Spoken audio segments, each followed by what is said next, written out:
Good news everyone, the Half-Life modding scene is in full throttle and thriving like never before. Very recently, a new Half-Life mod hit the Steam store, Swelter.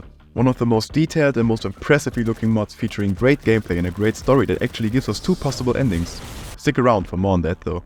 Swelter was made by the same people that made Snowdrop Escape, in case you've heard of that one. I will probably do a video on that one someday as well, though it is noted that these mods are not connected to each other and that Swelter is in no way a sequel. Swelter takes place in the Half-Life universe, a couple years before Gordon Freeman's deployment. There is a very special factor about this mod that differentiates it from others though. It takes place in Central Asia. This is a very different setting and one we have never seen done in Half-Life. I do recommend you to play this mod for yourself before watching this video, as I will be heavily spoiling it. I will link its Steam page in the description. It's completely free. Now, before we get into the game itself, we need to take a look at the many settings of this mod. There are a lot of new binds, like for the iron sight and a quick button for a magnet pusher. By default, these are bound to buttons like mouse 4 and mouse 5.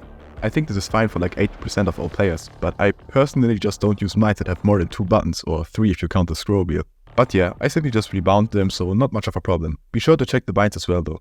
There are actually multiple language settings, including German, was ich immer gerne sehe. There are also separate mod settings, where you can toggle some realism options. Enable those as you'd like. So, let's get right into the mod. Before we do that, 95% of you aren't subscribed. If you haven't subscribed yet, please consider doing so. The mod starts with us in a train where we get explained the story in a cutscene while flicking through pages of a journal, which is pretty well designed looks-wise. Gameplay-wise, I thought it was a weird decision to explain the story in a journal that you couldn't skip around yourself. I would have loved if this journal only advanced a page when you press a button. Instead, it's skipped through rather quickly and you aren't able to properly read everything. The backstory basically is that the Resistance has pushed forward to Asia. There, they met other freedom fighters though, the Black Squad, led by someone called Rocky. The Resistance and the Black Squad worked together to fight the Combine and house refugees. However, the Black Squad declared their own goals above the Resistance's global goals. Due to this, they are seen as a hindrance in the liberation of the Earth and thus no longer an ally. Then someone enters our train cabin. She tells us that she found us just in time and that the center informed her that our mission is to infiltrate Rocky's Black Squad and to make amends. She tells us that they have an agent called Academic who's an old friend of Rocky. Earning Academic's trust is like getting an entrance card to the Black Squad. This will be our goal. Also, we have to jump off this train since it no longer stops in the city. Which we do and we hit our head.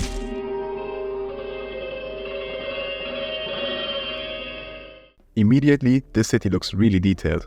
The team behind this mod is known to create fully new environments and make them fit into the Half-Life 2 theme seamlessly. You will find a ton of custom props that all look incredible. Sometimes you'll notice that the writing wasn't done by native English speakers. Back off, you're interfering with work. It's fine overall though, and the voice acting in general is fine enough for a free Half-Life mod. In certain cases, the volume fluctuates a bit, but you can't expect AAA voice acting from a free mod. We get into some sort of warehouse marked by a lambda symbol and see that a metro cop has already found it. We get into a bit of a chase sequence where we run across a train and get back into a street where they aren't yet aware of us escaping. We find another lambda symbol and move into the building. We show the people inside a badge that prove we are part of the Resistance, to which they respond, "Vive la resist," which is pretty cool. The world building in general in this mod is really great. Lots of small interactions happening everywhere that make the world feel incredibly alive. We are told about the situation here in City 445. Recently, the citizens went on strike due to a water shortage, to which they got no response except for violence from the Combine. Since then, the Resistance have recruited everyone willing to fight. We get equipped. We receive a body armor with biosensors and a stun baton. We can also open our journal at any time and take a look at the current tasks, which often helps in case you get lost. We fight our way through some apartments and this level design along with all the custom models and textures is really great. Huge props to the team behind this mod. I actually went ahead and asked MyCbEH, who is one of the main developers of this game, some questions. According to him, about 2,500 models were created for this mod. About 1,000 of those are completely unique props made from scratch. This includes some exterior props like cars, industrial and urban environment props and interior ones. Another 1,000 of them are variants of the aforementioned ones. Like for example creating a broken version of a car or different sizes for windows, etc. About 500 of these models are edited models from Half-Life 2 or other Valve games. He also said that it's completely fine if people use these props as long as it isn't for monetary purposes. So if you want to create a free mod, feel free to use these models in them. Be sure to give appropriate credit though. A big thank you to MyCbEH for taking the time to answer my questions. We find some other members of the Resistance and also receive these syringes. They heal you for 10 health points. Pretty neat. We meet this guy, who is actually Academic, the person we were looking for. He seems to be training a small group of recruits to fight along the Resistance. As our goal is to earn his trust, we help him scout the way ahead and clear the road for a van. I cannot possibly name you every cool interaction that happens in the environments here. I will leave that for you to discover for yourself, cause damn, there are truly so many great moments. There is never a dry spot in this mod, there is always something to look at. This mod perfectly nails the level design in every compartment. For one the looks aspect and for one the gameplay aspect. The combat is great as well. The weapons are slightly reworked to feel more satisfying to use and we get iron sights. The SMG has about 0 recoil, which makes it feel like a Call of Duty gun, which honestly I completely fell in love with. We help Academic and his squad with some fighting. The combine here look a bit like the beta version of them. We find this guy called Demo Man. He helps us blow up a barricade, which we definitely couldn't have just went around. A mortar is set up here, which we desperately need to take care of. We first take care of the 3 people that aim the mortar, which we do with a sniper from this balcony with a great view. This is the first time I've seen the Sniper Elite-like gameplay in a Half-Life mod, and honestly, I really enjoyed it and wish that more of it existed. The last person we kill still manages to shoot the mortar at our building though, which sets it on fire. Honestly, one of the best things about this mod is the simple fact that some citizens wear hats. In general, the clothing has been changed up a lot in this mod, which is just so incredibly cool. We then move into the building the mortar is situated in, a school. We manage to take it down and meet back up with Academic. We receive an upgrade for our armor, a full PCB vest. We can now receive armor charge. I must mention this room here. It features a ton of destruction, which seems like it would lack a ton, but all of the physics we're seeing are pre-calculated and animated, similar to the collapsing bridge at the beginning of episode 2. I am a sucker for realistic destruction and this room did it really well. After clearing out another part, Academic asks us for a favor, that favor being that we go talk to Rocky. We have successfully gained the trust of Academic and gotten an invitation to the Black Battalion. We move past the giant wall built around the city we have been spending our time in. We find a pretty destroyed city. We get into a small resistance camp and get reminded of our mission. On our mission to find a supplier, we come across a bull squid, which is always a cool sight in Half-Life 2 mods. Just to mention it once again, this mod looks incredible.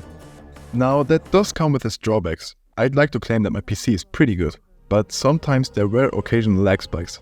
When you looked around a bit too quickly or moved into a new area, it would lag. It's a forgivable offense though for the great looks we get in this mod. Also the soundtrack is great.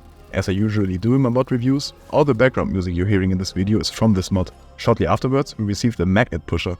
The model of this is based off of a leaked model of the gravity gun. This thing is basically a gravity gun that can only punt. It's pretty cool. We get a car and drive through the barren deserts. We can also track down cages like in episode 2. We arrive in a commune. Also, chicken. After helping them a bit, they warn us to stay away from the resistance, saying that it's basically just trouble and that the Combine leaves people alone that don't participate in fighting against them. They also tell us that a village lies on the road ahead. While driving, we will at one point have our vision go a bit blurry and hear a heartbeat. Just keep that in mind for now.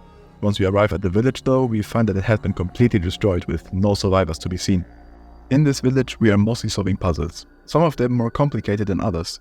While I like that this mod tries to experiment around with new types of puzzles, some of them are pretty hard to do.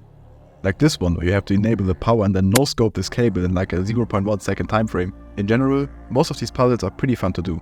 You might find yourself a bit frustrated at certain times though. We drive out of the town and find a couple of people that tell us to follow the train tracks. This is also where the driving section ends. Once we arrive at the hideout, we finally meet Rocky. We find him in the middle of interrogating someone. We show him our card to which he welcomes us. He brings us to a train car and tells us that in there is what they have been fighting for. In it we find a baby. The woman next to it saying that it would be impossible to have a child near the cities. That only out here, far from civilization, does the Combine suppression field not work. Honestly, this was a twist I was not expecting and is a really cool story element. A Combine helicopter arrives, which we have to take care of using a grenade launcher. While the premise sounds cool, this boss battle was anything other than enjoyable. There was close to no healing. You had to run across the entire arena to get it and it was very limited. There was very little cover and the helicopter would shoot like 50 rockets over a 5-second period, which might sound like a short amount of time, but trust me, 5 seconds is a very long time when it's about getting hit with rockets. They would basically hit you from every angle. Even if you did find some sort of cover, it was impossible to not at least take 10 to 20 points of damage. Once we do beat it, we head out with the train. Rocky tells us that we will be part of a huge operation that will ensure humanity's survival. We hear a heartbeat again and everything goes blurry, just like before. We arrive at sunset at some sort of station. This looks astonishingly beautiful. We get briefed on the plan. Basically, this tunnel we just drove into was built in case of a nuclear war and is, most importantly, completely unknown to the Combine. Even more importantly, it leads straight into the Combine nexus. We will drive right in there and destroy them from the inside. We move into the nexus together with Rocky. We come across this thing, a permanent charger. It charges you as long as you stand close to it. A pretty cool addition, I think. We are here to steal some sort of data.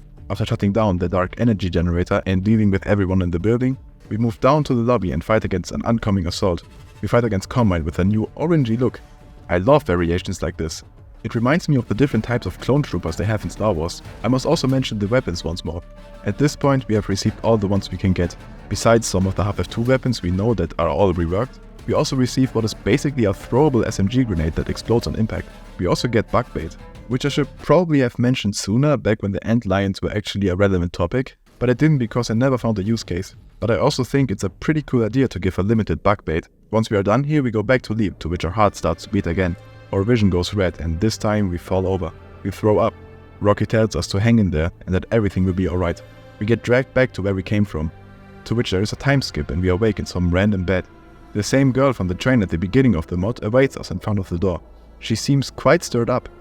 She asks us where we've been and why we haven't been at any safe houses, saying that her having to look for us is risking the whole operation. She asks us if we have forgotten why we are here, if we got dropped on the head or something. A flashback happens in which we see someone which we didn't really see before talk about the Resistance. They say that the Resistance is strong only if all divisions work together. He tells us that the anarchist success rests only on their successful sabotage and Rocky's personal charm. He further states that our only goal is to kill Rocky and to make it look like an accident. Here, the character we play as talks for the first time. Kinda at least, as we do hear a voice in an inner monologue in the intro. We ask this person what we are gonna do if Rocky gets worshipped as a martyr. In case anybody doesn't know what martyr means, totally couldn't be me by the way, it's a person killed because of their beliefs, often tied to religion. Martyrs are then often celebrated for sticking to their beliefs, even if killed. It's reasonable to think that this would not be a good outcome in the case of Rocky. The person responds that in that case, they would still take over the region, just praising Rocky in their battle cries. They state that it doesn't matter what flag they act under. The results are what matters. They then explain that Rocky has his own personal eyes and ears all around. Nobody is allowed to hear to kill Rocky. This is why it is only referred to as make amends. Our informant, who is called Chaika by the way, reminds us of the fact that Rocky has to be dead before the plane has landed. She says that, I hope you haven't bought his fantasy crap that one can simply sit the Combine's invasion out, have you? We get out of the building and enter a car with Rocky. He explains that the Combine will not forgive what we have done to them and that they want to see us dead. He says that the plan is to let them kill us. Kind of. Fake bodies have been placed on the plane, and the plan is to let the plane crash. The Combine will think that we have died on the plane, while in reality, we all jumped out with parachutes. Rocky says that this is the only way to get off of their wanted list. We get followed by drones, which we have to then shoot down. This part sucked, to be honest. The drones have the smallest hitboxes ever and you just get swarmed by them. Sometimes you couldn't even see them due to the panes of metal in the glass. I was honestly convinced that you couldn't possibly win this fight and it was supposed to end in you failing, because I couldn't believe that this fairly balanced of a mod would go out on this bad of a note. While the idea and concept of this is actually really cool and reminds me of a minigame of classic PlayStation games, it was really badly executed balancing wise and really unforgiving. At least it was nice enough to autosave right before we start this fight. I feel like they could easily fix this in an update by either increasing the hitbox size or reducing the number of drones, which I hope they do. Otherwise this is just way too hard. But who knows, perhaps this is just due to me being Silver 2 in CSGO. When we do eventually beat all the drones, a dropship with wings will emerge. Rocky calls this thing an Annihilator. After a quick hacking puzzle, we then take control of a drone of our own. Rocky flies it while we shoot. The Annihilator fires his belly cannon at us. We must take it down before it damages our plane too critically. I like this part. Once we do beat it, Rocky says that he wants to talk with us. He shows us a recording of Academic. Academic tells Rocky that they have heard from a reliable informant that there is an assassination plot against Rocky and that he should watch out for suspicious rookies. Before Rocky gets to say anything though, the plane gets shot down by a drone.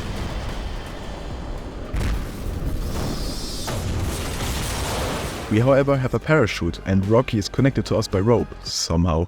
We both aim guns at each other and we shoot first. We see the same colorful circle we saw back when we hit our head. We hear the protagonist explain that the anarchist communes became scattered and uncoordinated without Rocky. The skillful diplomats of the Lambda Resistance converted the people of the communes to their side. 12 years after these events, Gordon Freeman came in and turned the citadel to dust. Without the transition government, the invaders could not hold back the wave of the new rebellions overwhelming the cities. There is, as you may remember, another ending though. If you don't shoot Rocky in this scene, he will shoot you instead. If you go with this ending, you will hear Rocky explain what happens in that ending's future. The failed assassination attempt spoiled the reputation of the Lambda Resistance, leading to them having to shamefully pull back from the region.